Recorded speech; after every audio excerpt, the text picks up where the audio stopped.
रामपुर नाम का एक गांव था जहां पर मोहन नाम का एक सेठ रहा करता था। सेठ की बस एक बेटी थी जिसका नाम भैरवी था।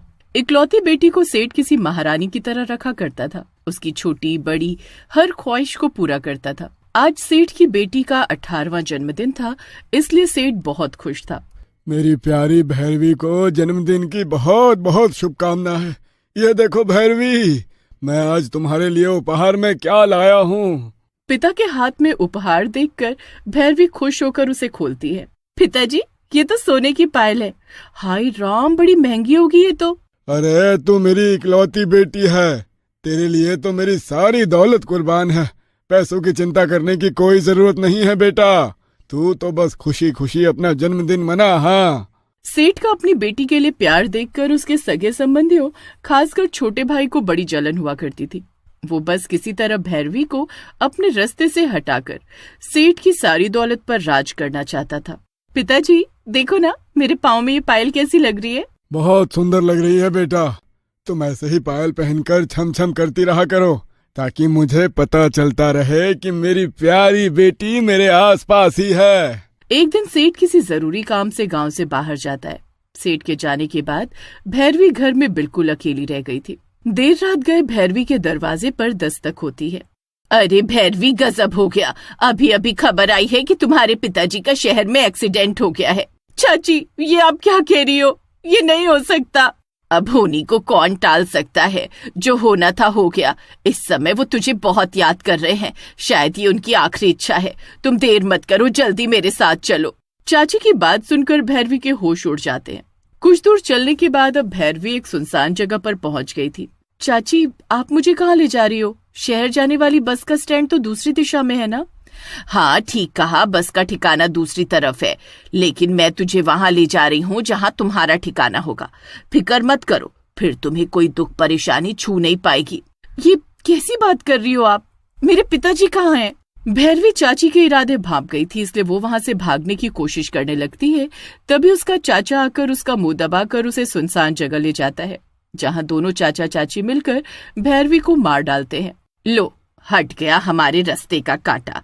अब इसके बाप को भी जल्दी ही रास्ते से हटाना होगा, तब जाकर ये दौलत हमें मिलेगी। अरे क्या कर रही हो भाग्यवान, ये सोने की पायल तो निकाल लो उसके पैरों से। अब ये मरने के बाद आखिर इस पायल का करेगी भी क्या? भैरवी को उसके चाचा चाची ने धोखे से मार जरूर दिया था, लेकिन मरने के बाद वो एक खतरनाक चुड़ैल में बदल गई थी। पिता की दी हुई पायल उसे अपने प्राणों से भी प्यारी थी, इसलिए भैरवी उस पायल के मुंह में बंद कर चाची के पीछे पीछे उनके घर पहुंच जाती है। अगले दिन जैसे ही गांव वालों को भैरवी की लाश मिलती है, सब तरफ अफरा तफरी मच जाती है। दूसरे शहर में गए सेठ को गांव का मुखिया फोन करके वापस बुला लेता है। न जाने किसकी नजर लग गई मेरी बच्ची को। भैरवी मेरी बेटी, मैं तेरे बिना कैसे जीऊंगा। भाई साहब, ये क्या हो गया हमारी फूल सी बच्ची को? अभी उसकी उम्र ही क्या थी। बेचारी बिन माँ की बच्ची के साथ बहुत बुरा हुआ।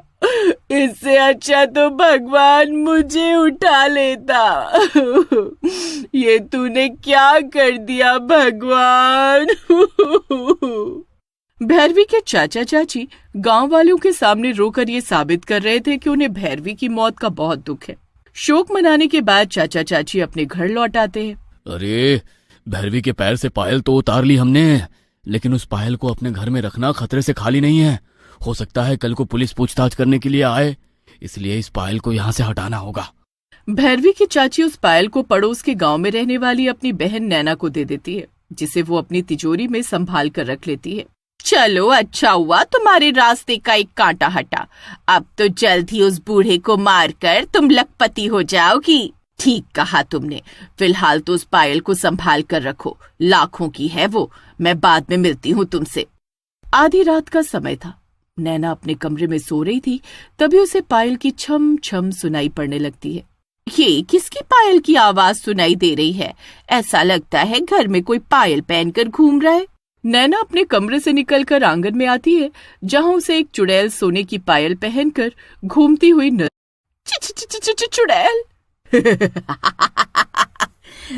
क्या हुआ? डर लग रहा है क्या? अपनी हत्यारन बहन से पायल लेते हुए तुझे डर नहीं लगा था क्या? ये मेरी पायल है, मेरी पायल पर गलत नजर डालने की सजा तो तुझे भुगतनी ही होगी। इतना कहकर चुड़ैल नैना पर हमला कर देती है और उसे मार डालती है। नैना की चीख सुनकर उसका पति रमेश भी वहां आ जाता है और जैसे ही एक चुड़ैल को अपने सामने खड़ा देखता है, उसका रोम रोम डर से कांपने लगता है। जब मुझे धोखे से मार दिया तब मैं भी बेगुनाह थी। ज्यादा रोना धोना मचाने की जरूरत नहीं है। तेरी बीवी बेगुनाह नहीं थी, मेरी मौत की साजिश में वो भी शामिल थी। मुझे मारकर पेट नहीं भरा तो अब वो लोग मेरे पिता को मारने की योजना बना रहे हैं, लेकिन मैं उन्हें सफल नहीं होने दूंगी। तू अपनी जान बचाना चाहता है तो फोन करके मेरे चाचा चाची को यहाँ बुला। ठीक है, मैं अभी बुलाता हूँ, लेकिन मुझे छोड़ दो, मुझे मत मारना। रमेश भैरवी के चाचा को फोन मिलाता है। भाई साहब, बहुत बड़ा अनर्थ हो गया। नैना दुनिया में नहीं रही, मुझे कुछ समझ में नहीं आ रहा। आप लोग जल्दी यहाँ आ जाइए। रमेश की बात सुनकर भैरवी का चाचा अपनी पत्नी को लेकर वहां पहुंच जाता है। दोनों पति पत्नी मिलकर पूरे घर को घूम घूम कर देखते हैं, लेकिन उन्हें घर में कोई भी नजर नहीं आता।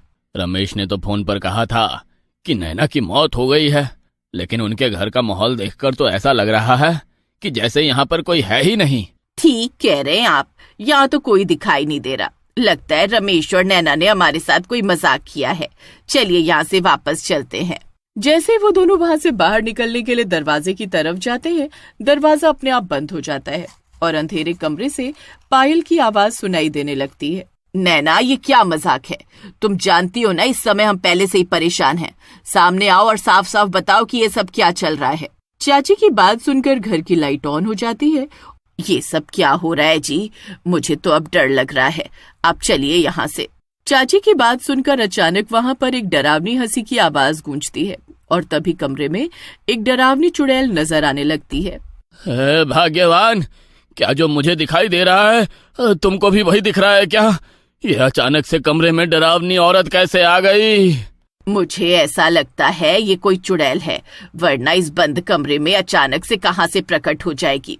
मेरे पैरों में पहनी हुई ये पायल देखो और याद करो, शायद तुम्हें समझ में आ जाए कि मैं कौन हूँ। अरे सुनते हैं, ये तो उस भैरवी की पायल है जो मैंने नैना को रखने के लिए दी थी। कहीं ऐसा तो नहीं ये भैरवी की ही आत्मा है जो पायल पहनकर यहाँ घूम रही है? बिल्कुल सही पहचाना तुमने। मैं वही भैरवी हूँ जिसे धोखे से मार डाला था तुमने, और शायद अपनी मौत के लिए तो मैं तुम्हें माफ भी कर देती, लेकिन मेरे पिता की मौत की साजिश रचकर तुमने अपनी मौत का कुआं खुद खोदा है। अगर तुम जिंदा रहे तो मेरी तरह तुम मेरे पिता को भी मार डालोगे, और ऐसा मैं कभी नहीं होने दूंगी। बेटा, अरे तुम्हें कोई गलतफहमी हुई है। हम अपने बड़े भाई को क्यों मारेंगे? अरे तुम्हारे पिताजी तो मेरे लिए पिता के समान है। तुम तो जानती हो ना कि मैं उनसे कितना प्यार करता हूँ। हाँ हाँ चाचा, प्यार तो तुम मुझसे भी बहुत करते थे। बचपन से मुझे अपनी गोद में खिलाया तुमने, लेकिन मेरा गला दबाते हुए एक बार भी तुम्हारा हाथ नहीं कांपा। दौलत ने तुम्हें इतना अंधा कर दिया कि तुमने मुझे मारने से पहले एक पल के लिए भी नहीं सोचा। खड़े खड़े मुंह क्या देख रहे हैं? हाथ पैर जोड़कर माफी मांगो अपनी भतीजी से, वरना अभी ये हम दोनों का राम नाम सत्य कर देगी। माफ कर दे बेटा। अरे हमारी अक्ल पर पत्थर पड़ गए थे जो हमने ये सब साजिश रची। हम वादा करते हैं, हम ये गांव, जमीन, जायदाद सब छोड़कर हमेशा के लिए कहीं दूर चले जाएंगे। अरे बल्कि तुम कहो तो हम भिखारी की तरह भीख मांगकर अपना जीवन बिता देंगे, लेकिन हमें जाने दो।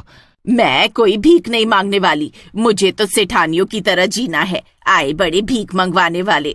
तेरी साजिश में साथ देने वाली नैना को मैंने उसकी सही जगह पहुंचा दिया है, लेकिन तुम दोनों सही कह रहे हो। तुम्हारी सजा मौत नहीं है। चाची, तुझे सेठानी बनना था ना? तेरी तो ऐसी हालत करूंगी कि तू अपने कपड़े फाड़कर भिखारिन बनकर घूमेगी। भैरवी अपने चाचा चाची को आसान मौत नहीं देना चाहती थी, इसलिए वो उन दोनों की ऐसी हालत बना देती है कि उनका मानसिक संतुलन हिल जाता है। चाचा चाची से अपना बदला लेने के बाद भैरवी वो पायल अपने पिता के पास छोड़कर हमेशा के लिए चली जाती है। यह तो वही पायल है जो मैंने भैरवी को दी थी। ये यहाँ कैसे आई? सेठ के पास अपने सवाल का कोई जवाब नहीं था। भैरवी अपना बेटी होने का फर्ज